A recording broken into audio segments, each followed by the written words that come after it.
నమస్తే అందరికి, అందరు ఎట్లున్నారు? మంచిగా ఉన్నారు? నేనైతే సూపర్గా ఉన్నా. సో రోజు మా డిన్నర్ స్పెషల్ చూద్దాం రండి.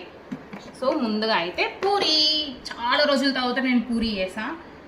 కొంచెం వెదర్ బాగుంది కదా అనేసి అందులోకి చోలే మసాలా ఒకసారి ఎంత థిక్ వచ్చిందో, ఆహా సూపర్గా ఉంటుంది. ఇందులోకి కాంబినేషన్ ఇలా పెట్టేసుకుంటే, అండ్ పూరి మనం ఇంకొంచెం హెల్దీగా తినాలనుకుంటే మనం మైదా పిండి బదులు గోధుమ పిండి వాడచ్చు అనమాట. సో సూపర్గా ఉంటుంది టేస్ట్. సో ఒకసారి టేస్ట్ చేసి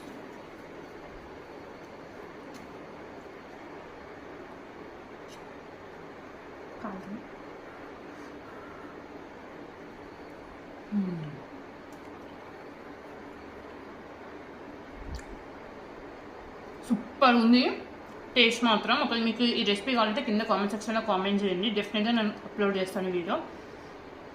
ఇంతకీ మీ డిన్నర్ ఆగిందో, మీరేం తిన్నారో కింద కామెంట్ సెక్షన్లో కామెంట్ చేసేసేయండి. Thank you, bye bye.